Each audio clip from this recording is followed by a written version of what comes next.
In the bustling African town of Akesan, where traders shouted from sunrise and kiki horns filled the air, there lived a young woman named Sade. She sat every day by the roadside under a red umbrella, operating a small POS machine on a wooden table. Her clothes were always neat, her face calm, and her eyes unreadable. To passers-by, she was just another POS girl hustling for daily bread. But to those who watched closely, Sade's business grew too quickly. In weeks, she Here handled is your transactions payment. bigger than Thank most you. shops. You're welcome. Money flowed Next. endlessly, My turn. yet her smile Okay. never reached her eyes. Not long after Sade became popular, strange stories followed her customers. A man withdrew money to restock his shop and lost everything in a fire. A woman collected cash for her wedding and the engagement collapsed that same week.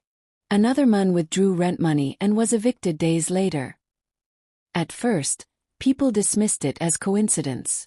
But the pattern became impossible to ignore. Still, customers kept coming.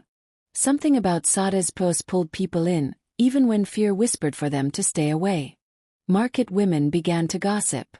"Her money is not normal," one said. "I heard misfortune follows it," another replied. Yet when people needed quick cash, they found themselves standing before Sade again. She never argued, never begged. She simply processed transactions silently. Inside her chest, however, guilt grew heavier each day. Sade knew the truth. She had known it from the beginning. The money she handled did not come without a price. Before Akesan, Sade lived in a forgotten village called Iloro. Life had been cruel. Her mother died after a long illness, and her father vanished soon after. Hunger became her closest companion.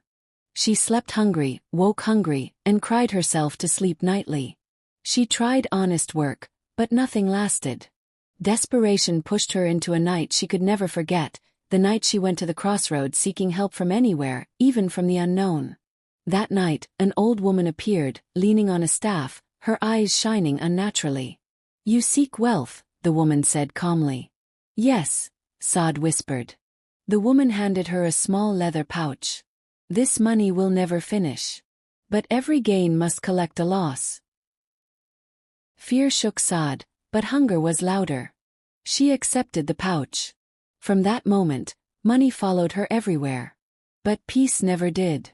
One afternoon in Akesan, a traveling priest named Baba Folarin approached Sade's POS stand. The moment he touched the cash, his face changed. "This money cries," he said. He warned her sternly. "Your wealth feeds on the pain of others. If you do not stop, the curse will return fully to you." Sade laughed nervously and ignored him. She was already trapped by fear, fear of poverty, fear of losing everything. Soon, the curse no longer affected only customers. Sade began to suffer. She had nightmares of crying faces calling her name. Her POS once printed blank receipts soaked in red ink. She fell ill repeatedly, yet her money kept multiplying. Each naira felt heavier than the last. She wanted to stop, but stopping meant facing the spirits she had bargained with. Silence became her prison. One evening, a desperate woman named Zainab withdrew money from Sade to pay hospital bills for her sick child. The child died that same night. At dawn, Zainab returned, screaming and weeping. "Your money killed my child," she cried. The words pierced Sade's heart. For the first time, she felt the full weight of the curse.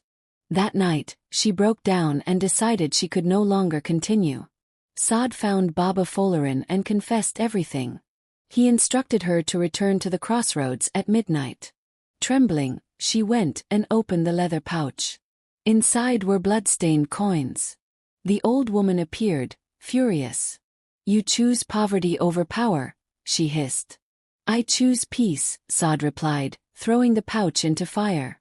The wind screamed, the fire rose, and then everything went silent. By morning, Sade's POS machine no longer worked. Her money was gone. She was poor again, but free. She later opened a small food stall, earning honest money. Some forgave her.